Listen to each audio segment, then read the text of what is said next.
Jornal. Câmara dos Deputados. Relator quer antecipar trânsito em julgado para todo o sistema judicial. Primeira Secretaria anuncia ações para evitar a transmissão do coronavírus. Deputados destacam a aprovação de projetos que ampliam controle da Covid-19. Boa noite. A Câmara aprovou nesta semana projeto que libera estados e municípios para usarem saldos de repasses do Ministério da Saúde de anos anteriores em serviços de saúde diversos dos previstos originalmente. Carmen Zanotto, do Cidadania de Santa Catarina, é uma das autoras da proposta. Ela explica que o texto foi construído em conjunto com os conselhos de secretarias municipais de saúde.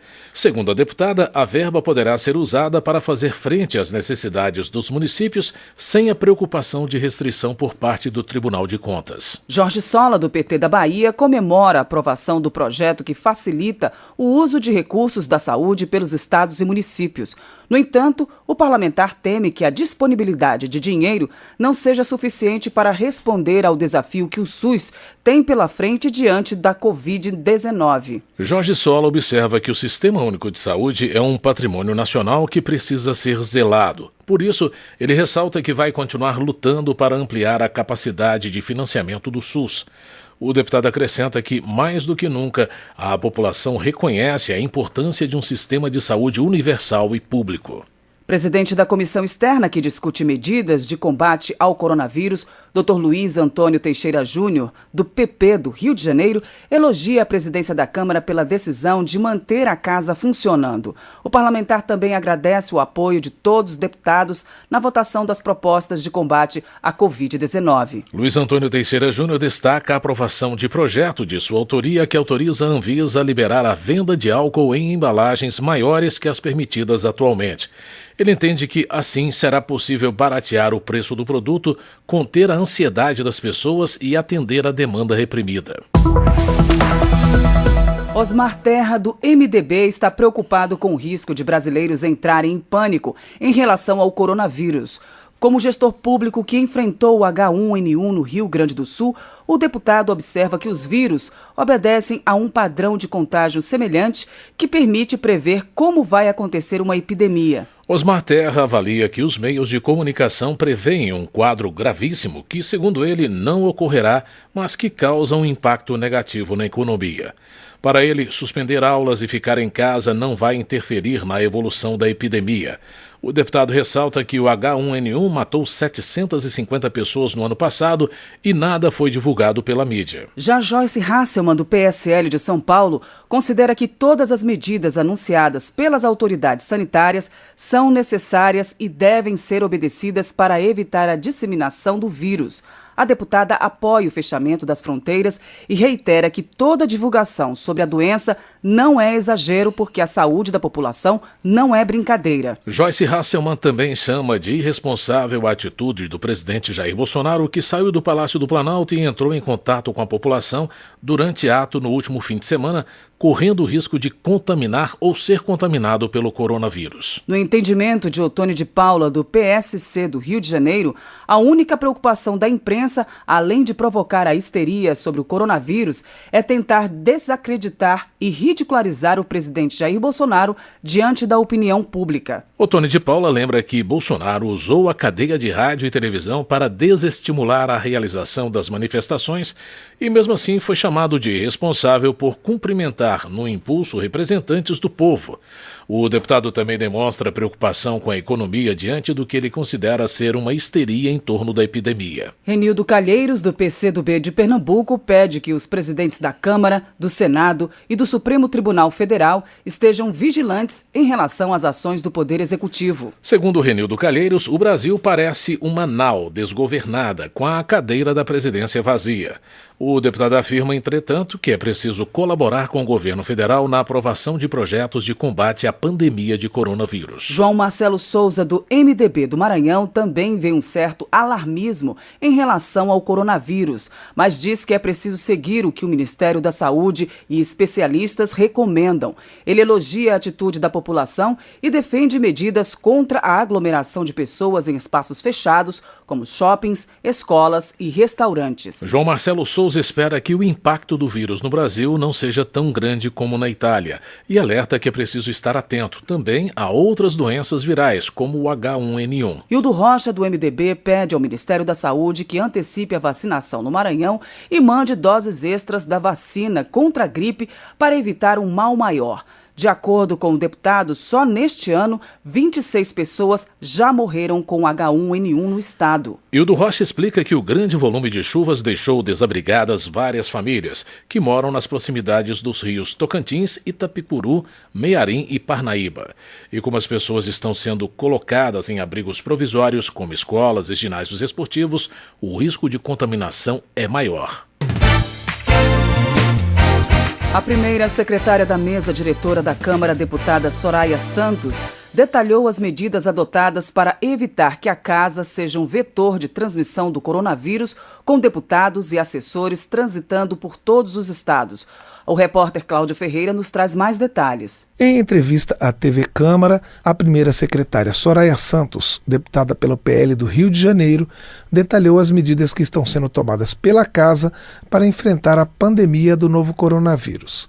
Ela defende que a Câmara seja referência para outros órgãos públicos e que mude regras regimentais para garantir o funcionamento de acordo com as normas de prevenção da doença.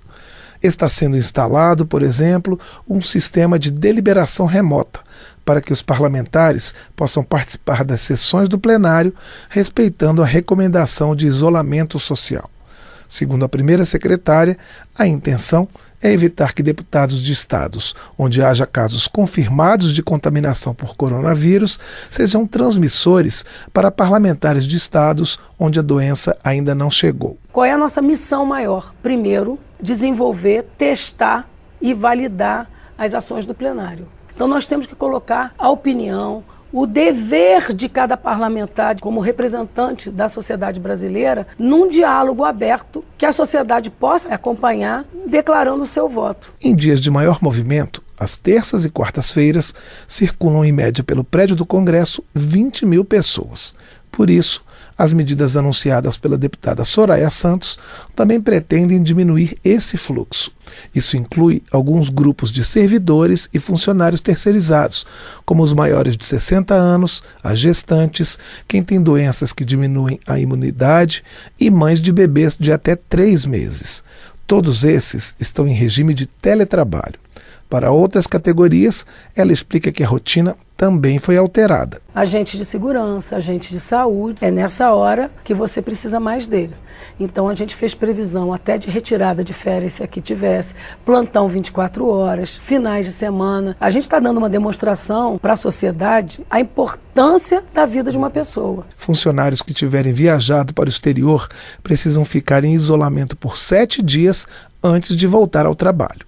Além disso, foram suspensas muitas autorizações para as pessoas de fora terem acesso à Câmara. Elas só foram mantidas para alguns jornalistas e fornecedores de material e alimentação.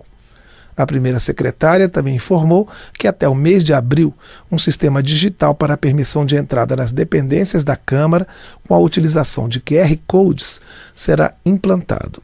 Da Rádio Câmara, de Brasília, Cláudio Ferreira.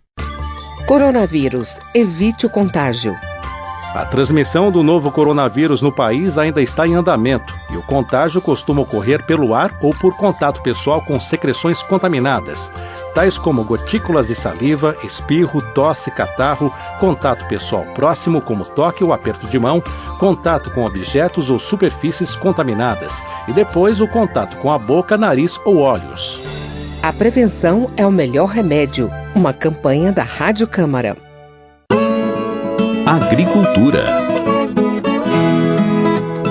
Evair Vieira de Mello, do PP do Espírito Santo, participou de reunião com representantes do Ministério da Agricultura para tratar da construção de um plano de inteligência contra o desabastecimento de alimentos durante a pandemia do coronavírus. Evair Vieira de Mello ressalta que, ao contrário das indústrias que podem interromper as atividades em períodos de crise, a produção de leite e de hortifrutis, por exemplo, não pode ser paralisada. Ele também elogia o trabalho realizado pela atual ministra Tereza Cristina.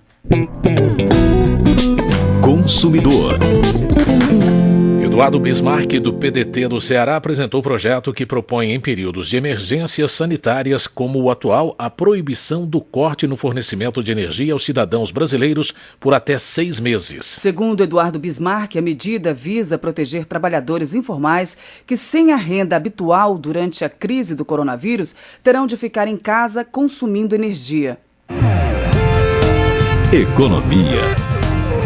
Diego Andrade, do PSD, critica a Advocacia Geral da União, que apresentou petição ao Supremo Tribunal Federal solicitando a suspensão de liminar que desobriga o Estado de Minas Gerais a pagar a dívida pública. Diego Andrade afirma que se o ministro Luiz Fux, relator da matéria no Supremo, conceder a suspensão, ficará decretada a morte de milhões de cidadãos mineiros. Esporte.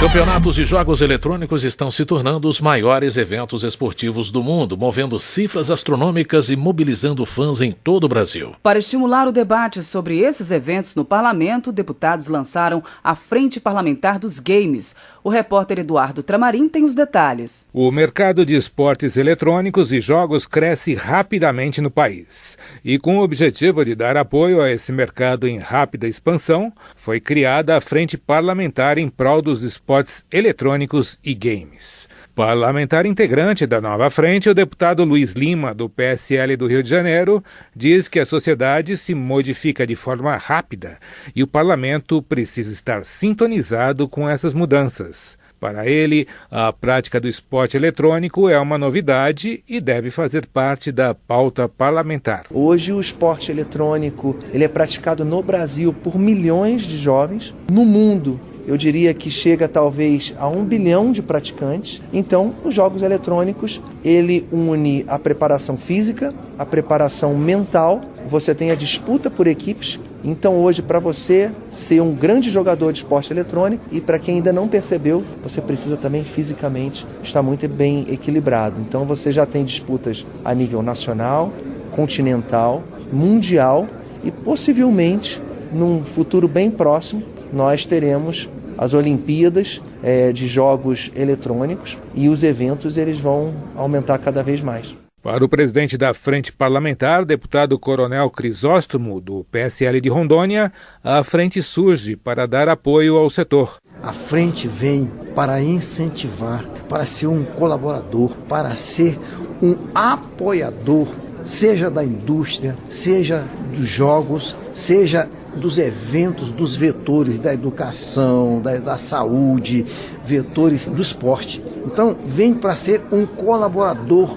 de todos esses setores voltados para games e jogos eletrônicos. Para o parlamentar, essa nova prática esportiva está em busca da realização de grandes eventos, com a possibilidade até mesmo de se tornar um evento olímpico. Da Rádio Câmara de Brasília, Eduardo Tramarim.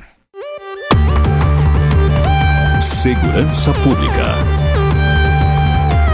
Subtenente Gonzaga, do PDT, ressalta que o governo de Minas Gerais negociou com as forças de segurança a recomposição da inflação na remuneração dos profissionais. Segundo ele, os salários estão defasados desde 2015. Subtenente Gonzaga conta que, em março, o projeto foi aprovado, mas vetado. Ele faz um apelo ao Executivo para garantir essa recomposição e argumenta que, no combate à pandemia do coronavírus, os profissionais de saúde e de segurança não serão dispensados de suas atribuições. Direitos Humanos. Proposta aprovada pela Comissão de Constituição e Justiça da Câmara prevê a possibilidade da realização de exames de DNA com parentes dos supostos pais. Quem tem a informação é o repórter Francisco Brandão. Quem é seu pai? No Brasil, mais de 5 milhões de crianças não podem responder a esta pergunta. Isso porque falta a elas uma certidão de nascimento que identifique o nome do pai, segundo dados do Conselho Nacional de Justiça. E o pior, em muitos casos, ele já faleceu ou não pode ser localizado. Para ajudar a resolver este problema, a Câmara dos Deputados aprovou um projeto de lei que permite realizar o teste de paternidade a partir da coleta do DNA de parentes próximos. A deputada Margarete Coelho, do PP do Piauí, relatou o projeto na Comissão de Constituição e Justiça da Câmara. Ela defendeu a aprovação. É de todo razoável permitir que se estendam os testes genéticos para a determinação da paternidade aos familiares do suposto pai, nas hipóteses de falecimento ou desaparecimento. Ao direito de privacidade se sobrepõe o direito de reconhecimento do estado de filiação, que tem sérias repercussões na vida do registrado. De acordo com a proposta, o juiz deve convocar para exame de DNA os parentes de grau mais próximo do suposto pai. Se eles se recusarem a fazer o teste, o juiz poderá decidir pela presunção de paternidade, dependendo de outras provas apresentadas no processo. Da Rádio Câmara de Brasília, Francisco Brandão. O projeto que permite a realização do exame de DNA em parentes do suposto pai aguarda a votação da redação final na Comissão de Constituição e Justiça antes de seguir para a sanção presidencial. Justiça. Relator da comissão especial que analisa a prisão após condenação em segunda instância pretende estender a antecipação do trânsito em julgado a todo o sistema judicial, incluindo a Justiça do Trabalho, Eleitoral e Militar. A Ordem dos Advogados do Brasil vê ameaça a garantias constitucionais. Entendo o que está em jogo na reportagem de José Carlos Oliveira. O comando da Comissão Especial sobre Prisão após condenação em segunda instância admite estender a todo o sistema judicial a antecipação do trânsito em julgado, ou seja, a sentença da qual não se pode mais recorrer. Hoje, a Constituição estabelece que o trânsito em julgado ocorre depois do julgamento de recursos no Superior Tribunal de Justiça e no Supremo Tribunal Federal. A proposta de emenda à Constituição em análise na Câmara acaba com os recursos aos tribunais superiores e antecipa o trânsito em julgado para a segunda instância. Mas o texto se refere apenas à Justiça Comum, representada pelos Tribunais de Justiça dos Estados e pelos Tribunais Regionais Federais. Durante videoconferência, o presidente da Comissão Especial, o deputado Marcelo Ramos, do PL do Amazonas, defendeu maior abrangência da medida. A despeito do texto original não incluir a Justiça do Trabalho e a Justiça Eleitoral, eu imagino que a tendência da comissão é de que o relatório inclua a Justiça do Trabalho, a Justiça Eleitoral e a Justiça Militar, que também precisa estar submetido ao mesmo regramento numa lógica de criar simetria no nosso sistema. O relator da comissão, o deputado Fábio Tradi, do PSD do Mato Grosso do Sul, concordou. Neste aspecto específico, é apenas uma frase, ou tudo ou nada. Eu quero que seja tudo. Por meio da videoconferência, a Comissão Especial ouviu várias críticas do jurista Nabor Bulhões à PEC da prisão em segunda instância. Falando também em nome da Ordem dos Advogados do Brasil, Bulhões vê riscos de a medida eliminar dos tribunais superiores a função de uniformizar a interpretação da legislação federal. O jurista argumentou que, no direito penal, a presunção de inocência é uma regra constitucional diretamente atrelada ao atual modelo de recursos judiciais. Bulhões fez um apelo aos deputados para que preservem o que está previsto na Constituição. Quem acompanhou o trabalho da Constituinte percebeu claramente a preocupação em se positivar a presunção de inocência como regra constitucional e não apenas como princípio constitucional. A regra é uma norma bem mais fechada do que um princípio. Nabor Bulhões defendeu plena garantia de acesso do cidadão à justiça, à segurança jurídica e ao democrático Estado de Direito. O jurista citou dados do Conselho Nacional de Justiça para mostrar que dos 812 mil presos do país, 41,5% estão sob prisão provisória, sem condenação. Num sistema que o Supremo reconheceu e declarou ser incapaz de observar os direitos humanos mínimos dos presos, por que nós temos que antecipar a punição? Nabor Bulhões ainda citou o baixo número de juízes no Brasil diante do volume de demandas judiciais e defendeu a reestruturação dos tribunais regionais federais com o aumento do número de desembargadores. Autor da PEC da prisão após condenação em segunda instância, o deputado Alex Manente, do Cidadania de São Paulo, voltou a defender a medida como necessária diante do número elevado de recursos especiais extraordinários que, segundo ele, têm sido usados como instrumentos postergatórios, gerando sensação de impunidade junto à sociedade. Da Rádio Câmara de Brasília, José Carlos Oliveira. Termina aqui o Jornal Câmara dos Deputados, com trabalhos técnicos de Milton Santos e locução de Val Monteiro e José Carlos Andrade. Uma ótima noite para você. A Voz do Brasil está de volta na segunda-feira. Boa noite e bom final de semana. Você ouviu A Voz do Brasil. Boa noite.